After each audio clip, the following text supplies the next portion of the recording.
દાહોદ શહેરમાં સરકારી વર્ગ 3ના કર્મચારીઓ માટેની સરકારી વસાહત અત્યંત જર્જરિત હાલતમાં છે। સરકારી વસાહત અત્યંત જર્જરિત હોવાથી ગંભીરા બ્રિજ જેવી દુર્ઘટના પણ બની શકે છે। આ વસાહતમાં લગભગ 45 પરિવારો ભયના ઓથાર હેઠળ જીવી રહ્યા છે। આ સરકારી વસાહતમાં મોટી દુર્ઘટના સર્જાય તે પહેલા તાત્કાલિક સમારકામ કરવામાં આવે અથવા તો નવા આવાસોની વ્યવસ્થા પણ કરવામાં આવે તેવી માંગ કરાઈ છે।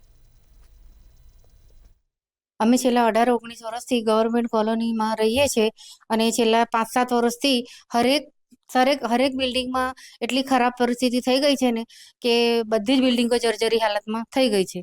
જો સરકારશ્રીને મારી નમ્ર વિનંતી છે કે આગળથી તમારી ગ્રાન્ટ આવે, સાહેબોને એવી તટસ્થતાથી અમારા બિલ્ડિંગનું કામ કરાવડાવે અને જે બે બિલ્ડિંગો હાલ તાત્કાલિક ધોરણે એને ધરાશાયી કરાવડાવે, નહીં તો અમને શાકભાજી નીચે લેવા જવાની પણ ડર લાગે છે। જો એ પડાઈ ગમે તારે પડી જાય અને વધારે વરસાદ આવે ને તો ગમે તારે ધરાઈ જાય એની અમને ભય રહે છે। પોપડા અંદર પડે છે, જર્જરિત તો છે, સળિયા દેખાય, ચોમાસામાં પાણી પડે છે અને આ નીચે તો ખૂણા પડવા તો લાગી જગ્યા ગમે ત્યારે પડે તો કોની જવાબદારી? લખી લઈ જાય છે તો આ કોઈ જવાબદારી લેતું, લખી તો લઈ જાય પણ કોઈ જવાબદારી લેતું નથી। બિલ્ડિંગો કેવા પ્રકારમાં જર્જરિત છે?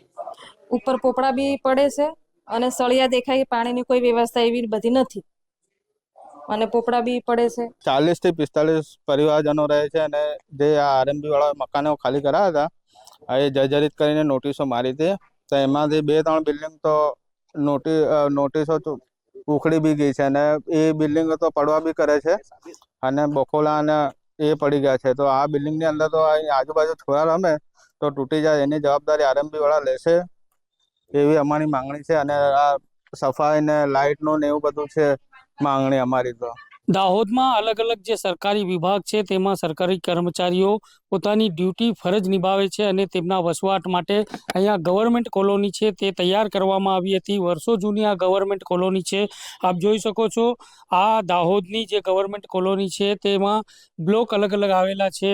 12 થી 13 જેટલા બ્લોક છે તે સરકારી કર્મચારીઓને રહેવા માટે અહીંયા બ્લોક છે તે બનાવવામાં આવેલા છે। આ બ્લોક જર્જરિત હાલતમાં છે અને જર્જરિત હાલતને લઈને જે આરએન્ડબી વિભાગ છે એ આરએન્ડબી વિભાગે અહીંયા જે પરિવારો જે સરકારી કર્મચારીઓ વસવાટ કરે છે તેમને અહીંયાથી આ જર્જરિત બિલ્ડિંગમાંથી ખસેડી અને અન્ય બ્લોકમાં શિફ્ટ કરવામાં આવ્યા છે।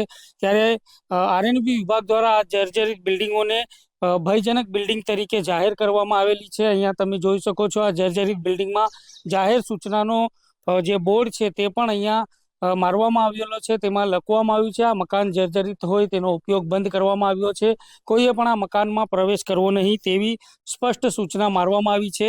અહીંયા જે સરકારી કર્મચારીઓ છેલ્લા કેટલાય વર્ષોથી અહીંયા વસવાટ કરે છે તેમને આ બિલ્ડિંગમાં રહેવા માટે બ્લોક છે તે ફાળવવામાં આવેલા હતા અને હવે તેમને અહીંયાથી શિફ્ટ કરી અને અન્ય સામેની જે પણ જર્જરિત બિલ્ડિંગો છે તેમાં તેમને શિફ્ટ કરવામાં આવ્યા છે।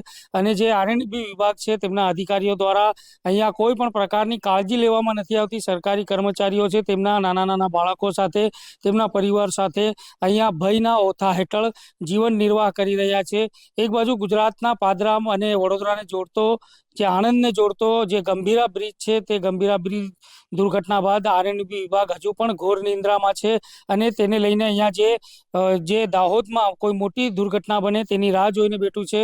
ત્યારે આ સરકારી કર્મચારીઓ છે તેમના પરિવારો છે તેમનું કહેવું છે કે તેમને અહીંયા નવું બિલ્ડિંગ છે તે ફાળવણી કરવામાં આવે, તેમજ આ જે જર્જરિત બિલ્ડિંગમાં રહેવા માટે તેઓ મજબૂર બન્યા છે અને સરકારથી આસ લગાવીને બેઠા છે।